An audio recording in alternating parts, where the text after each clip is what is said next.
Hey guys, this is the Shot Clock where Ben and I answer questions in a quick 24 seconds. Where did we come up with 24 seconds? I don't know. Random. Random, totally random. These are on Reddit's NBA thread, these questions. That's right, and our crack producer, Jason Rubin, take it away. Starting with Ben, who had the more memorable career, Tim Duncan or Kevin Garnett? So here's the problem with the way people analyze this all the time is that they value, in sports, we value championships too much. Championships have so much to do with the guys around you, and nobody thinks Kevin Garnett could possibly have won a championship the first 12 years of his career in Minnesota.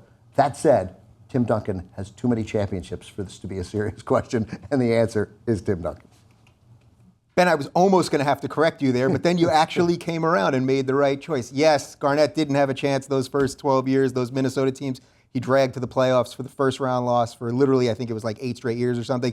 Duncan, it's not just the championships, the 5 of them. He may get a 6th, and then I think maybe he'll stick around for a 7th. It's not just that. It's also the fact that he allowed himself to play with players to step up and become better players. Ben and Dave, take a look at this graphic right here. Since 1985, 1986, only these players, mostly Michael and Kobe, have scored 60-plus points in a game. Who will be the next player to score 60 points in a game, starting with Ben? I think the 2 most obvious choices are the 2 arguably best players in the league right now, Steph Curry and James Harden. Those guys seem like really good bets to get 60. I wouldn't rule Kobe Bryant out for a guy to score 60. And I'll throw one little wild card in. It's unlikely. He got 44 times last year. But Kyrie Irving, if LeBron ever lets him take over the game, he's capable of doing it. Wow. Kyrie, that's an interesting one.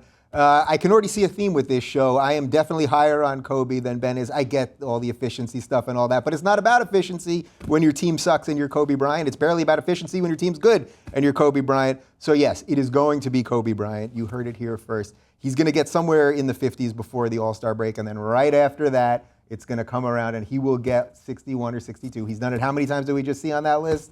And there's still one more coming. And they will lose the game, by the way. Oklahoma City Thunder are 5-13, but they saw the return of the real MVP, Kevin Durant, and Russell Westbrook back and healthy, over under a 6 seed, starting with Dave.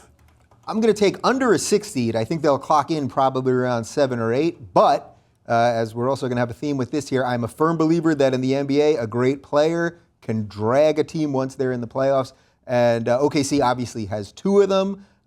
Westbrook, especially clutch time Westbrook. And Durant, you know, he's got this thing where he's a superstar and he can be complimentary. So I think they're going to step it up in the playoffs. But yeah, 7 or 8, it doesn't matter. It's the regular season. This is the NBA. Yeah, I agree with you. They have almost no shot to get higher than a 6 seed. They finished last year playing 7-20 ball. Just to get to essentially a 6 seed this year, they'd have to play 7-19 the rest of the way, assuming that the 6 seed won 51 games again, as the 6 seed did last year. To get to higher than that, they'd even get to be an 8 seed right now, they'd have to play 688 ball. They're 5-13, and the teams ahead of them are good. So I agree with you in the playoffs, but they have their work cut out for them just to get to the playoffs. In what is supposed to be one of the deepest drafts in NBA history, 2 of the rookies, Jabari Parker and Andrew Wiggins, have been exciting, but who's been better to watch? Starting with Ben. Parker's been better this year, getting double figures in points and 6 or 7 boards a game, and the Bucks playing better than the Bucks have in years. So in that sense, the better player has been Parker, but he's not exactly thrilling to watch. And Wiggins has been a bit of a disaster so far this year in terms of what he's actually contributing to wins. That said, the guy I'd rather watch right now is Andrew Wiggins. Nick of time. That was pretty good, Ben. Look, this is about winning for me, even for rookies. The league's different. It's not the old days where your guy came in and played 8 minutes as the number 2 pick in the draft. So the fact that Parker is involved in a playoff race, even if it's in the East and it's going to be close to 8, yeah, he's putting up some good numbers. And I get it. Wiggins is more athletic. He's more fun to watch. His body's kind of all over the place, little plastic man feel to it. But I'm going Parker.